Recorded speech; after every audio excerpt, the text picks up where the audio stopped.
Hi, welcome to SFG Cards and Craft. Today I'd like to show you how I did this card. This card is actually one of the stamps. The cat and the mouse is actually two stamps from the stamp set KatzelKraft Russian Cats. So now, first of all, I'm actually decided I'm using the stamps from, there's a stamp set by Fawn called Cookies and Milk, or Milk and Cookies, and this is what I'm actually using there. I'm just stamped out a whole lot of, because I'm making about 6 cards at a time here, or 7 cards, so I wasn't quite sure how many cookies I was going to use, so I just made a whole lot of cookies. Must be 6 because I've got 6 glasses of milk there.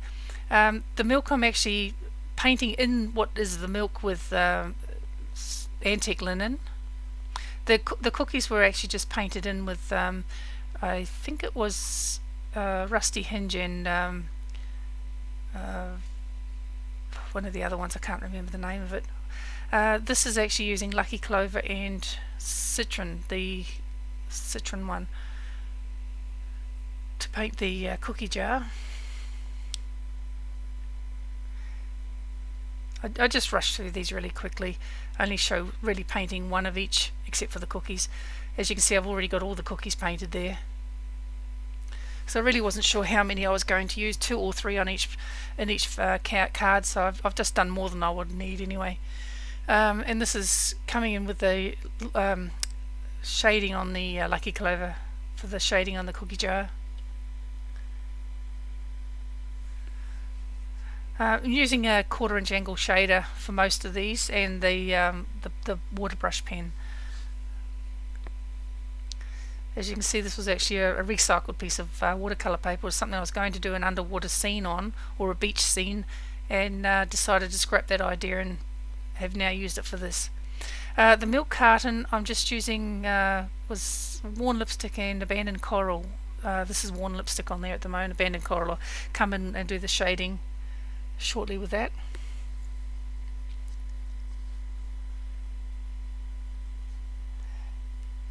I actually started on the milk carton because I was waiting on the cookie jar to dry so I could actually go back and do a bit more on it.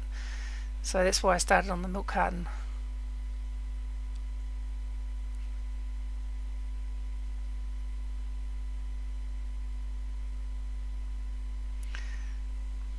I don't know why I chose particularly red for the milk carton, probably because I wanted to have an extra colour on there. I put blue on the plate, which you haven't seen done yet. Here's the blue plate now coming up. That's Salty Ocean, I think, and Blueprint Sketch I put on the plate.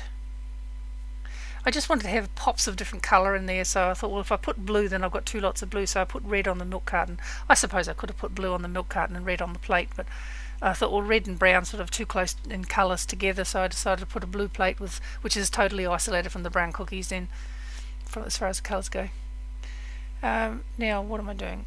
VersaFine Onyx Black, stamping the cat and the mouse.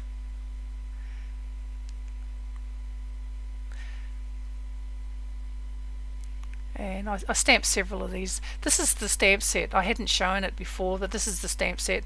It's got those 6 stamps of cats and 1 little mouse in there. And it's a KTZ153 by the looks for the number, but don't quote me on that, I might have been reading it wrong. So anyway, using VersaFine, I've actually got a small and a large VersaFine Onyx Black, but it just depends on how much I'm actually stamping as to how big a one I use, whether I use a small 1-inch cube or the larger one, but they are the same ink. The sentiment I put on there, it's your birthday, celebrate. The celebrate I think is from an Avery L stamp set, but the it's your birthday actually came off a stamp set that came with a card. Came with a magazine. So I don't even know where it came from because I've had it for a long time. At the moment I'm just penciling in, I'm doing like a coffee table, I guess you could say, in the background here, so I'm just penciling that in at the moment because I don't have any tables or anything as far as stamps go, and if I did, that probably wouldn't be big enough anyway for what I want. I wanted it to sort of basically spread across the whole card, so this is why I'm having to draw one myself, and I'm not a good at drawing. This is why I have to keep going back and rubbing things out and changing my mind. So it's all done. There's sort of freehand. That's why every card is sort of a little bit different from one to the next. There's slight differences in them. And I'm just using a, this is a 45-degree angle just to get the table angle right. And I've turned it around back to front to put the other side on, just to get that, to give that perspective of distance. If I'd put it too flat, it would have just looked like it was, like if I'd put it, square, rather like 90 degree, it would have just looked too flat. It would have looked like it's sitting up on the wall rather than a flat vertical. It would have looked vertical rather than horizontal. And I'm going over it with this brown pen. This brown pen, actually, I've bought a few of these pens, and I've never really used them in this way before. I've used them for other things, but not in this way before. But as soon as I've actually gone through doing this, putting the table on all 5 or 6 cards, whatever it is I'm making, and when I went to paint the first one, my prototype one, I found that this ink, it moves really readily with water. You could probably use these pens for watercolouring, because it moves really quickly, so I had to be very careful when I came to paint later on. You'll see when I actually do some of this, you'll actually see how the ink moves when I come to put there's the little table showing there, just in the brown. So I go through there and do that on all cards. And now I'm actually putting the floor in, as in underneath the table. This table, I'm assuming that's pushed up against the wall, so there's a little underneath the table there's the wall, which meets where the floor and the wall meet.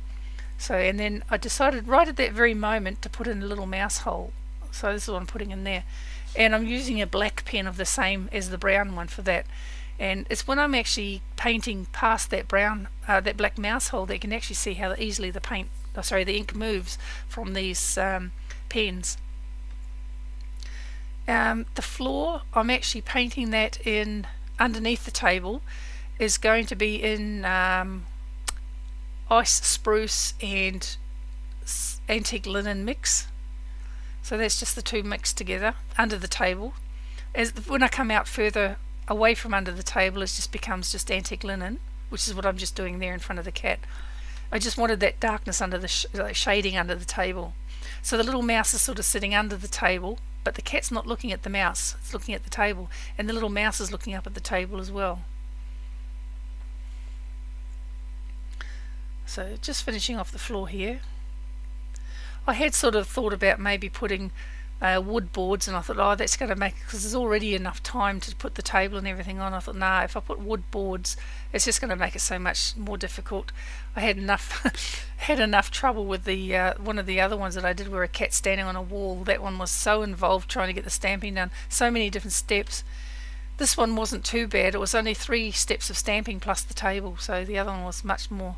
Now you'll see there how readily that ink has actually moved from that pen when I went over the mouse, little mouse's hole there. And of course the wall and behind is actually shaded the same way with the ice spruce and antique linen, and the antique linen on the back of the wall above the table here. I like that colour actually, it's quite a nice one. It's similar to a colour that was on the walls in a house that we were living in years ago. Many years ago, before we bought our own house, and that was in the house where we were. It was a very similar colour, and I always liked it. It's sort of an almondy colour, sort of. Well, I might actually put some music on now. We've still got a few minutes left, so I'll put some music on and I'll come back to you shortly.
Okay, that was the panel. Now what I'm doing is I'm actually putting on the milk and cookies here, the little milk glass. Now you'll notice that with the milk glass, I've actually off screen coloured over the straw using a little bit of I think I used a bit of white pen and just sort of spread it with my fingers, and I painted that over with the antique linen as well. I've also stuck these cookies onto the plate. The straw also, I've actually taken a green pen, same make and manufacturer as that brown and black pen that I used on the floor and tabletop, and went across the straw with the green, just so that it looked like the straw was actually inside the glass rather than stuck on the outside like so many people do. So I thought, well there's the card. If you like this, please subscribe, and I hope you enjoyed it anyway, because I enjoy making these cards, and that's the whole idea of this anyway. So if you liked it, please subscribe and hit that like button. Thank you very much. Bye bye.